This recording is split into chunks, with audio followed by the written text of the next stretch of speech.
तालिबान समस्या में क्या हुआ है अभी कि अभी आपने न्यूज में देखा होगा कि तालिबान ने पूरे अफगानिस्तान पे कब्जा कर लिया है और अभी कल ही उनके द्वारा प्रेस कॉन्फ्रेंस की गई है। बहुत सारे आश्वासन दिए गए हैं कि हमारा शासन ऐसा होगा वैसा होगा, पिछले जैसा बिल्कुल नहीं होगा, महिलाओं को बहुत सारे अधिकार देंगे। तो बहुत सारी चीजें तालिबान के द्वारा प्रेस कॉन्फ्रेंस में बोली गई हैं। तो हम तालिबान समस्या के दूसरे लेक्चर पे आ गए हैं और आज हम बात करेंगे तालिबान समस्या 89 के बाद कैसे बढ़ी, कैसे तालिबान का जन्म हुआ।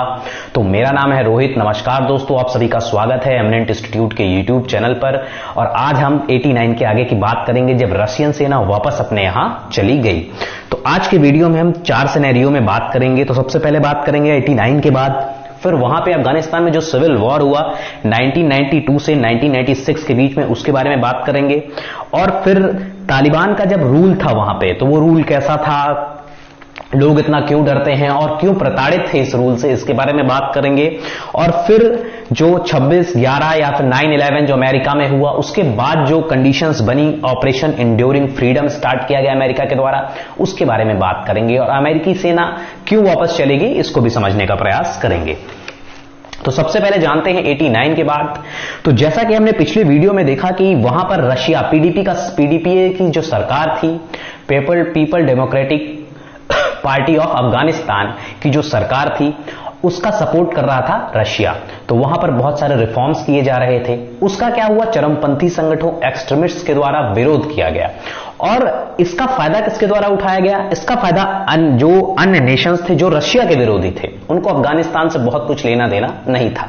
पर रशिया के इन्वॉल्व हो जाने के कारण US, UK, Saudi Arabia, China, ये सब भी इसमें इन्वॉल्व हो गए थे। तो अब जो यहां पे धार्मिक रूप से नाखुश लोग थे, कहां के, अफगानिस्तान के, तो उनको क्या करने के लिए उनको वर्ड स्पेसिफिक दिया गया मुजाहिदीन। और उन मुजाहिदीनों को ट्रेनिंग प्रोवाइड की गई पाकिस्तान की आईएसआई के द्वारा, जो यूएस की खुफिया एजेंसी है और यूके की खुफिया एजेंसी, उनके द्वारा ट्रेनिंग प्रोवाइड की गई। पाकिस्तान में बहुत सारे मुजाहिदीनों की ट्रेनिंग होती थी। बहुत सारे मुस्लिम कंट्रीज से वॉलंटियर भेजे जा रहे थे, किस चीज के लिए, अपने धर्म की लड़ाई लड़ने के लिए अफगानिस्तान में, मतलब मुजाहिदीन बनने के लिए अफगानिस्तान में। तो धीरे धीरे 89 के बाद कंडीशंस, अब रशियन आर्मी भी नहीं रह गई। तो अब जब रशियन आर्मी भी नहीं थी, इतने पैसे दे दिए गए, इतने इक्विपमेंट्स उपलब्ध करा दिए गए, हथियार दे दिए गए अमेरिका के द्वारा और देशों के द्वारा।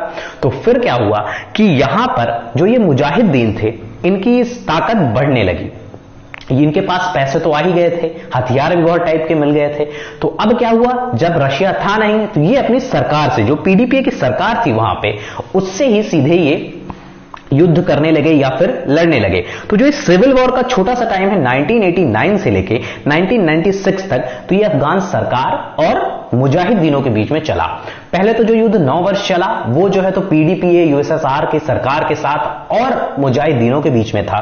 पर अब वाला जो युद्ध था 1989 से लेके 1996 तक, वह युद्ध अफगान सरकार और मुजाहिदीनों के बीच में चला। इसी सऊदी अरेबिया, अब हम बात कर रहे थे जो वॉलंटियर वाली, उसको थोड़ा क्लियर कर लेते हैं कि बहुत जगह से स्वयंसेवक करके आते थे, वॉलंटियरी करने के लिए आते थे कि हम अपने धर्म की लड़ाई लड़ेंगे मुस्लिम कंट्रीज से। सऊदी अरेबिया जैसे अमीर देश से भी, जो हमारे, आपने सुना होगा इनका क्या कहते हैं नाम, जो आतंकवादी था ओसामा बिन लादेन, ये भी सऊदी अरेबिया से आया हुआ था। ये अमीर परिवार का लड़का था, पर यह भी वॉलंटियर बन के, मुजाहिदीन बन के ही अफगानिस्तान में गया था और वहां पर तालिबान के साथ जुड़ा, अलकायदा का निर्माण किया। तो इस तरह यह संगठन, ऑर्गेनाइजेशन बनाया। तो यहां पर ऐसे लोग वॉलंटियर कर रहे थे जो बेसिकली अफगानिस्तान के थे भी नहीं, अलग राष्ट्रों से, दूसरे देशों से जाके वहां पर वॉलंटियर बनते थे। तो इन्हीं जब ये मुजाहिदीन पैसे से मजबूत हो गए, पावर से मजबूत हो गए, तो ये सीधे सरकार को चुनौती देने लगे। अब ऐसा नहीं है कि सिर्फ एक ग्रुप था, तालिबान था, बहुत सारे मुजाहिदीन इसमें आपस में बटे हुए थे। अभी जब ये मुजाहिदीन है, अभी तालिबान का निर्माण नहीं हुआ है, जो आगे चल के होगा। तो अभी इनके बीच ये सब चल रहा था, सिविल वॉर चल रही थी। तभी एक पैक्ट होता है, एक समझौता होता है, पेशावर एकॉर्ड बोला जाता है 1992 में। पेशावर एकॉर्ड जब हुआ, उसके बाद सोवियत संघ, जो बाहरी रूप से था, सैन्य सहायता तो पहले ही बंद हो गई थी, 1992 के बाद से सोवियत संघ पूरी तरह से ये अफगानिस्तान के रूल से बाहर हो जाता है, पूरी तरह से बाहर निकल जाता है और सिर्फ इन देशों के मध्य बात रह जाती है। तो यहां पर जो पेशावर समझौता हुआ, उसमें यह बोला गया पाकिस्तान क्या कहते हैं अफगानिस्तान के लिए एक अंतरिम सरकार का गठन किया गया और बोला गया कि जल्द से जल्द लोकतांत्रिक प्रक्रिया से चुनाव कराए जाएंगे और एक अंतरिम सरकार का गठन किया गया और इस्लामिक स्टेट ऑफ अफगानिस्तान बोला गया। मोहम्मद नजीबुल्लाह जो थे सपोर्ट था जिनको सोवियत का, तो ये हट गया था सपोर्ट, अब एक अंतरिम सरकार बना दी गई थी और इस्लामिक स्टेट ऑफ अफगानिस्तान बोला गया और ये भी बोला गया कि फिर से चुनाव होंगे, यहां पर सब कंडीशंस ठीक हो जाएंगी। पर यह बहुत दिनों तक नहीं चल पाया। 1 या 2 महीने के अंदर ही जो मुजाहिदीनों के छोटे छोटे ग्रुप्स थे, जो ट्राइब्स थी, वही तो मुजाहिदीन आगे चल के धीरे धीरे बन गए थे। तो इन ग्रुप्स के मध्य ही ये सब चीजें होने लगी और इनमें से जो मेन ग्रुप था एक हिजबे इस्लामी, उसके जो गुलबदीन जो इसके प्रमुख थे, उन्होंने ये बोला कि हम ये जो इस्लामिक स्टेट ऑफ अफगानिस्तान है, अंतरिम सरकार है, हम इस सब चीजों को नहीं मानते हैं और उन्होंने फिर से युद्ध प्रारंभ कर दिया। तो वहां पर फिर से सिविल वॉर, फिर से उसी युद्ध की स्थिति निर्मित हो गई जो पहले निर्मित थी, ये पेशावर पैक्ट से पहले, पेशावर अकॉर्ड से पहले। तो जो सिविल वॉर का टाइम था वो 1992 से 1996 तक आएगा। 96 के बाद जब तालिबान का कब्जा हो जाएगा पूरे अफगानिस्तान पे, तब ये चीजें बंद होंगी। तो अब यहां पर जो, और इनके पास प्रॉब्लम क्या थी, सभी मुजाहिदीनों को कोई ना कोई सपोर्ट कर रहा था, बाहरी लोग सपोर्ट कर रहे थे। तालिबान को पाकिस्तान और अब क्या बोलते हैं अमेरिका सपोर्ट कर रहा था, उसी तरह बहुत सारे लोगों को ईरान सपोर्ट कर रहा था, यूके सपोर्ट कर रहा था, डिफरेंट लोग सपोर्ट कर रहे थे। तो अब क्या हुआ, यहां पर सिविल वॉर की स्थिति फिर से निर्मित हो गई। अब क्या बोला जा रहा था, पहले तो ऐसा बोला गया कि अब ये रशिया है, हमारी संस्कृति भ्रष्ट कर रहा है, ऐसा कुछ बोल रहे थे। अब जब बार बार हम युद्ध पे जा रहे हैं तो जनता को भी बरगलाने के लिए या फिर अपने पक्ष में लाने के लिए कुछ तो तर्क देना पड़ता है।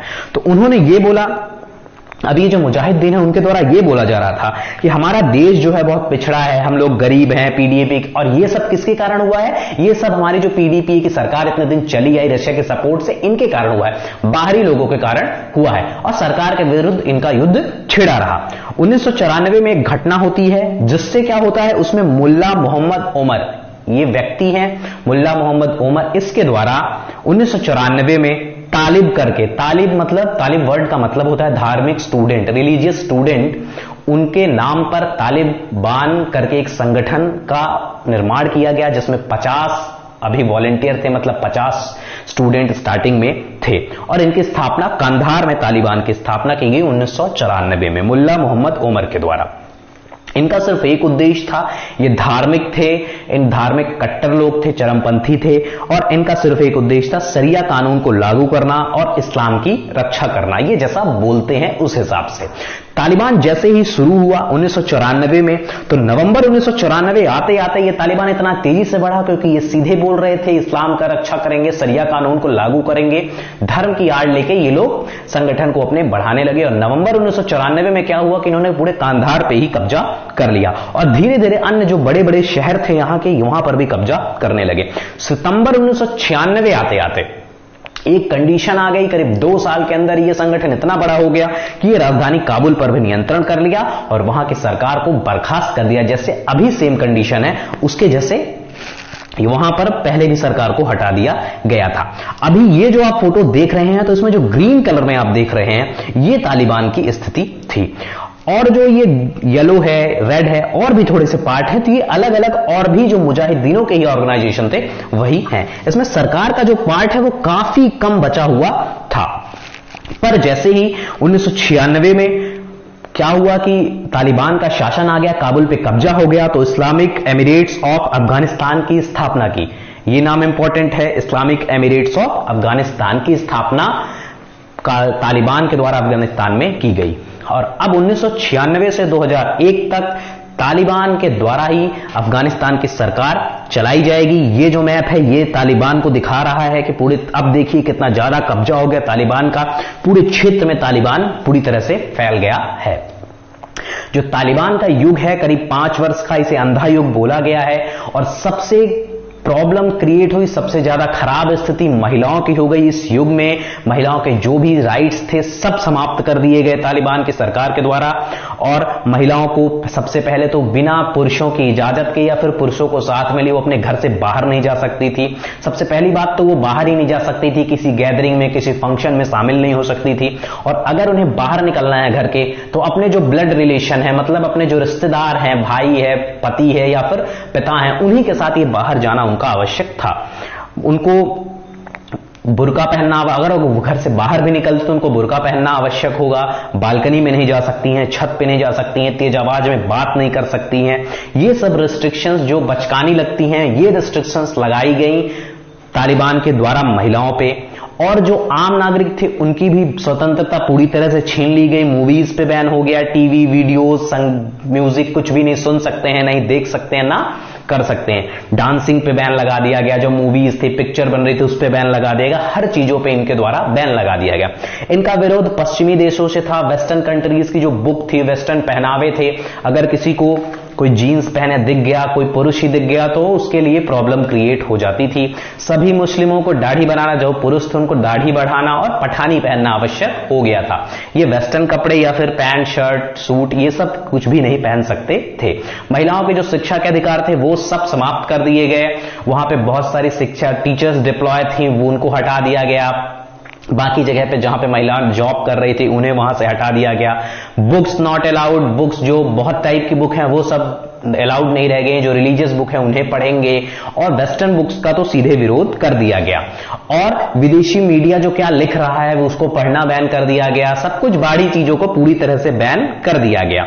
और एक प्रॉब्लम अब इनमें सेक्ट्स में हो गई कि अब ये धार्मिक रूप से जो मुसलमान दो में बटे हुए हैं, शिया एवं सुन्नी, तो ये जो तालिबान है ये सुन्नी से संबंधित है। तो जो शिया मुस्लिम थे उनको भी ये कन्वर्ट करा रहे थे सुन्नी मुस्लिम में। रिलीजियस पुलिस बनाई गई थी। रिलीजियस पुलिस किस लिए बनाई गई थी? रिलीजियस पुलिस हर क्षेत्र में, हर इलाके में रहती थी। वो ये देखती थी कि जो सारे कानून है शरिया के, ये लागू हो पा रहे हैं कि नहीं हो पा रहे हैं, लोग इनका पालन कर रहे हैं कि नहीं कर रहे हैं। और अगर ऐसा नहीं कर रहे हैं तो आपने बहुत सारे वीडियोस देखे होंगे, बहुत सारे पिक्चर्स देखे होंगे जिसमें सरेआम लोगों को गोली मार दी गई है, मुंह काला करके गधे पे घुमाया गया है, एक्सेशन कर दिया गया है, लोगों के द्वारा पत्थर से मार के मार डाला गया है। तो इस तरह की बहुत ही निर्मम और क्रूर चीजें भी अब इस तालिबान के द्वारा वहां पर की गई।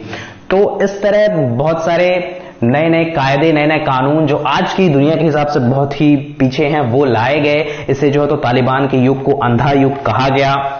उस टाइम पे लड़कियों की जो शिक्षा थी उसी टाइम पे मलाला यूसुफ को भी इसी तालिबान के द्वारा गोली मारी गई, एजुकेशन नहीं होने दिया। तो इस तरह की बहुत सारी प्रॉब्लम्स क्रिएट की गई तालिबान के द्वारा। और महिलाओं के सभी की स्थिति खराब थी, उनमें महिलाओं की स्थिति और ज्यादा खराब हो गई। इसमें बुद्धा और बामियान जो है उनकी मूर्ति थी, दो मूर्तियां थी, पूर्वी और पश्चिमी मूर्ति। जो कहते हैं कि सबसे बुद्ध की सबसे पुरानी मूर्तियों में से सबसे पुरानी मूर्ति है और सबसे बड़ी मूर्ति है। करीब 55 फीट की एक मूर्ति, 55 मीटर की एक मूर्ति थी और एक 35 मीटर की मूर्ति थी। इन दोनों मूर्तियों को बम से उड़ा दिया गया था, नष्ट कर दिया गया था। यह भी तालिबान के द्वारा किया गया था। बुद्धा और बामियान जगह का नाम है अफगानिस्तान में। वहां पे बुद्ध की जो प्रतिमा है उसको गिरा दिया गया था। अब क्या हुआ कि जब बहुत सारी पावर, और इनके पास पैसे कैसे आ रहे थे? क्योंकि इनके पास, मैंने पहले ही बताया हुआ है कि ओपियम, अफीम और हेरोइन जो भी ड्रग्स है उसका उत्पादन अफगानिस्तान में बहुत ज्यादा होता है। तो इन ड्रग्स के उत्पादन को ये गैर कानूनी रूप से बेच के क्या होता था कि बहुत सारा पैसा इन्हें प्राप्त होता था। तो इस तरह जो पैसा प्राप्त होता था उसी से इनके पास इनकम थी। हथियार तो अमेरिका वगैरह से इन्हें पहले ही मिल चुके थे, तो इसीलिए बहुत मजबूत हो गए थे। अब क्या होता है कि जब मनुष्य के पास बहुत ज्यादा पावर आ जाती है तो वो समझ नहीं पाता है, और जब पावर आती है बिना कैरेक्टर के, बिना चरित्र के, तब तो और प्रॉब्लम हो जाती है। जैसा अब क्या हुआ इनके तालिबान के साथ हुआ, क्योंकि इनका अब दिमाग काम नहीं कर रहा था। तो इन्होंने क्या किया, इन्होंने अमेरिका में ही आक्रमण कर दिया। 9/11 की घटना, ट्विंस टावर पे आक्रमण करना तालिबान की सबसे बड़ी गलती है। अब ये क्या हो रहा था कि जब ये आतंकवाद इधर बढ़ रहा था तो वो आतंकवाद भारत में भी शिफ्ट हो रहा था। बहुत दिनों से भारत अमेरिका से ये कह रहा था कि अमेरिका को इस ओर भी ध्यान देना चाहिए, तालिबान का आतंक बहुत ज्यादा बढ़ता जा रहा है। पर अमेरिका भाई, उस टाइम पे ही क्या हुआ था, एक प्लेन हाईजैक हुआ था, कांधार ले गए थे उसे। अफगानिस्तान उस टाइम पे आतंकवादियों का गढ़ बन गया था। और हमें जो है तो मसूद अजहर को छोड़ना पड़ा था, उस आतंकवादी को, क्योंकि उन्होंने एयर इंडिया का विमान हाईजैक करके कांधार ले गए थे। तो बहुत सारी इस तरह की घटनाएं, और वो कहां जाके छुप जाते थे? अफगानिस्तान में। तालिबान उनको शरण देता था। इस तरह बहुत सारी आतंकवादी घटनाएं यहां पर होने लगी थी पूरे विश्व में। पर अभी अमेरिका अछूता था। अमेरिका को तो लगता था कि हम सुपीरियर है, हमारे साथ क्या होगा। तो जब भारत यह कहता था कि इस पर भी अमेरिका को ध्यान देना चाहिए क्योंकि वो महाशक्ति है, तो अमेरिका कहता था कि इसकी कोई आवश्यकता नहीं। उन्हें ऐसा कुछ नहीं लगता था। पर क्या हुआ, जब 9/11 की घटना हुई, ट्विंस टावर गिरा दिए गए, तब अमेरिका जागा और तालिबान का पतन वहीं से स्टार्ट हो गया। अब अमेरिका ने, जो वहां के प्रेसिडेंट थे जॉर्ज डब्ल्यू बुश, उन्होंने तालिबान को बोला कि अब आपको क्या करना है कि जो अलकायदा के सरगना है ओसामा बिन लादेन, उसे हमें सौंपना है। जो विदेशियों को पकड़ा है उन्हें वापस छोड़ दो। सभी लोगों को जो किडनैप किया गया उनको वापस छोड़ दो। राजनयिकों को, पत्रकारों को स्वतंत्रता दो। इस तरह की चीजें अमेरिका के द्वारा उससे बोली गई तालिबान से। पर तालिबान द्वारा ये बातों को नहीं माना गया। यूएन ने भी बहुत बार गाइडलाइन जारी की, चेताया, पर तालिबान को तो कहा कि हमारे पास तो पैसे हथियार दोनों हैं, आप कुछ भी बोलो, हमें कोई फर्क नहीं पड़ता है। तो इस तरह तालिबान ने अमेरिका की बात भी नहीं सुनी, यूएन की बात नहीं सुनी। तो फिर जॉर्ज डब्ल्यू बुश ने इंड्यूरिंग फ्रीडम अभियान स्टार्ट किया 2001 में और अपनी सेनाएं भेजना स्टार्ट किया अमेरिका ने अफगानिस्तान में। और धीरे धीरे जैसे जैसे वहां पर सेनाएं बढ़ने लगी, तो अब धीरे धीरे क्या हुआ, एक स्थिति ऐसी आ गई थी कि अमेरिका के पैसे इतने खर्च हो रहे थे फिर भी, और 1 लाख सेना, एक टाइम तो ऐसा था कि करीब 1 लाख अमेरिकन सेना अफगानिस्तान में पहुंच चुकी थी और धीरे धीरे बहुत सारे शहरों को मुक्त कराया। अमेरिका का बहुत ज्यादा पैसा भी वहां पर वेस्ट हुआ। अब ये 2014 तक चलता रहा। पर क्या हुआ, तालिबान के साथ समस्या यही थी जो हमने पहले बात कही कि बाहर का आदमी यहां आकर शासन नहीं कर सकता या फिर इनको सप्रेस नहीं कर सकता है। तालिबान भागकर पाकिस्तान चला गया। आपने सुना भी होगा कि ओसामा बिन लादेन भी वहीं चला गया था। अलकायदा का जो सरगना था उसे भी इनके द्वारा, अमेरिका के द्वारा वहीं से पकड़ा गया और मारा गया था। तो जब ये पाकिस्तान चला गया और अब धीरे धीरे कंडीशंस क्या हो गई कि जब यहां के जो लोग थे, जो ट्राइब्स थे, उनके साथ भी अमेरिकन की बात नहीं बनी, जो भी कंडीशन हुई। तो 2014 आते आते अमेरिका भी समझ गया कि हमारे जो इतने पैसे हुए, करीब कई लाख करोड़ रुपए बर्बाद हो गए, तो ये किसी काम के नहीं है। हम यहां पर नियंत्रण नहीं कर सकते अफगानिस्तान में। और अब धीरे धीरे जो यहां पर पैसा लगा था, जो करीब 3-4 हजार सैनिक भी अमेरिका के इन वर्षों में मरे, तो यहां के लोगों ने, जब डोनाल्ड ट्रंप का शासन आया 2014 में, तो यहां के लोग ये बोलने लगे कि हमारा भाई, ये अगर वहां पे स्थिति सही नहीं हो पा रही है तो ये उनका इंटरनल मैटर है। अमेरिका वहां पे अपना पैसा, अपनी सेना, अपने लोग क्यों वेस्ट कर रहा है। इस तरह की मांग उठने लगी। और डोनाल्ड ट्रंप के आते ही उन्होंने आश्वासन दिया कि हम सेना को अपनी वापस बुलाएंगे और सैनिक ऑपरेशन अपना समाप्त करेंगे। जो भी बाहर से राजनयिक सहायता होगी वह हम उपलब्ध कराएंगे। तो 2014 से ही प्रयास किए जाने लगे, नहीं 2014 के बाद से 2017 में प्रयास किए जाने लगे किससे, तालिबान से समझौता करने के, तालिबान से बात करने की। जो धीरे धीरे बात करने की बात चल रही थी वो आगे चल के सफल हुई और 29 फरवरी 2020 को यह बात सफल हुई और एक शांति समझौता हुआ तालिबान और अमेरिका के बीच में। सोचिए, इतना बड़ा राष्ट्र जो महाशक्ति है उसको समझौता करना पड़ रहा है एक ऐसे चरमपंथी संगठन से, तो वो कितने शक्तिशाली हो गए होंगे। या फिर जो भी कंडीशन हो, पर अमेरिका को इनके साथ ट्रीटी करनी पड़ी, शांति समझौता करना पड़ा। बहुत सारी कंडीशंस थी जिनका पालन ना इनके द्वारा तो किया ही नहीं गया, तालिबान के द्वारा, क्योंकि इन्होंने बोला था कि जब तक हमारी सेना रहेगी तब तक आप ऐसा कुछ भी नहीं करेंगे। पर अमेरिकन ट्रूप्स वापस नहीं जा पाए और तालिबान ने ऐसी स्थिति उत्पन्न कर दी। तो यहां पर जो है तो ये कंडीशंस है, ट्रीटी की गई इन दोनों के बीच में, ट्रीटी को माना नहीं गया। पर क्या हुआ कि जैसे जैसे सेना वापस जाने लगी, तो आप ये कंडीशंस देख रहे हैं। अब ये मैप है, इसमें आप देख पा रहे होंगे कि ये उस कंडीशन है जब यहां पर अमेरिकन ट्रूप्स आ गए। तो अब ये जो ग्रे कलर का है, यहां पर गवर्नमेंट का शासन था। ब्लैक वाले में जो है तो यहां पर अभी युद्ध चल रहा था। ब्लैक वाले तालिबान का एरिया था और रेड वाले में अभी युद्ध चल रहा था। तो एकदम पूरे तालिबान को जैसे पूरी जगह फैल गया था, उसे अमेरिकन ट्रूप्स के आते ही, जैसे 2001 में जब से आया तब से इन्होंने बहुत कंट्रोल किया। इंड्यूरिंग फ्रीडम वाले मतलब जो ऑपरेशन था उसके माध्यम से, और बहुत जगह गवर्नमेंट का शासन हुआ, सब कुछ खुशहाली थी, सब कुछ ठीक चल रहा था। पर तालिबान भागा और फिर क्या हुआ, अमेरिका ने तालिबान को सिर्फ नियंत्रित किया, समाप्त नहीं कर पाया। अब ये सिर्फ यहां के जो जियोग्राफी ऐसी है या फिर जो पहले से इतिहास ही ऐसा है कि ये छोटे छोटे ट्राइब्स में बटे हुए हैं, इनको दबाना बहुत ही मुश्किल है। तो वही कंडीशन इनके अमेरिका के साथ भी हुई होगी। अमेरिका समझ गया, जैसे रसिया को बहुत दिनों बाद समझ में आ गया तो अमेरिका को भी समझ में आ गया। तो अब धीरे धीरे लोगों का विरोध होने लगा, तो अमेरिका ने अपनी सेना वापस बुला ली। और जैसे ही सेना गई तो आपने देखा होगा कि अभी क्या हुआ है। अब ये जो मैप आप देख रहे हैं 15 अगस्त का मैप है। 15 अगस्त के दिन ऐसी स्थिति हो गई थी कि जो रेड वाला एरिया है, इस वाले पूरे एरिया में तालिबान का कब्जा हो चुका है। येलो वाले में कॉन्फ्लिक्ट चल रहा है, बैटल चल रही है, शायद अभी तक तो ये सब पे कब्जा हो गया होगा। ग्रीन वाले एरिया पे भी कब्जा हो ही गया है। अब तालिबान वहां पे सरकार चला रहा है। वहां के जो उपराष्ट्रपति हैं वही बस बचे हुए हैं, वो थोड़े सा बहुत समर्थन जुटाने का प्रयास कर रहे हैं, पर अभी कंडीशन कुछ अच्छी बनती दिखाई नहीं दे रही है। तालिबान ने प्रेस कॉन्फ्रेंस में कहा है कि हम पिछले जैसे हमारा शासन था वैसा कुछ नहीं होगा, लोगों को अधिकार दिए जाएंगे, महिलाओं को अधिकार दिए जाएंगे। वहां पर महिला पत्रकारों को भी बुलाया गया था प्रेस कॉन्फ्रेंस में, उनसे भी सवाल पूछने को कहा गया। और वो शायद ऐसा है कि अब क्या हो रहा है कि बहुत सारे जो राष्ट्र हैं, 2-3 राष्ट्र, रशिया, चीन, पाकिस्तान, इराक, इन्होंने क्या किया है कि इसको मान्यता दे दी है तालिबान को।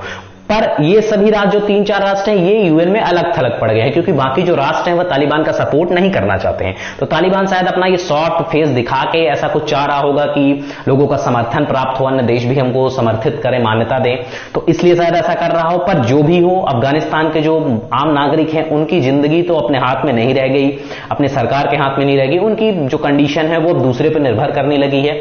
तो अब जैसा भी होगा आगे चल के, पर उनकी स्थिति अब दूसरे पे निर्भर है। तो अब तालिबान क्या करता है, वहां पर कैसी कंडीशंस आती है। पहली वाली कंडीशन ही आती है कि शायद कुछ परिवर्तित होता है, क्योंकि ये जो युद्ध के द्वारा या फिर जबरदस्ती जब शासन ही हासिल किया गया है तो अब क्या ही वो व्यवस्था लाएंगे। पर जो भी है तो हम तो अच्छे भविष्य की कामना करेंगे अफगानिस्तान की। तो पर जो भी प्रयास थे अमेरिका के, नाटो ऑर्गेनाइजेशंस के 20 वर्षों के, भारत भी चाहता था कि वहां पे लोकतांत्रिक सरकार का निर्माण हो, तो ऐसा कुछ हो नहीं पाया अफगानिस्तान में इतने समय में भी। अमेरिका का करीब इतने ज्यादा लाख करोड़ रुपए, 60 लाख करोड़ रुपए खर्च हुए, इतनी सेनाएं मरी, फिर भी कोई फायदा नहीं हुआ। तो अफगानिस्तान पुनः पुरानी स्थिति में पहुंच जा चुका है। तो ये था तालिबान के बारे में हिस्ट्री उसकी। तो आज का लेक्चर हम यहीं पे समाप्त करते हैं। आपने तालिबान का इतिहास भी अच्छे से समझ लिया होगा। हमारे वीडियोज आपको कैसे लग रहे हैं प्लीज कमेंट करके बताइए। हमारे चैनल को सब्सक्राइब करिए, बेल आइकॉन प्रेस कीजिए। धन्यवाद।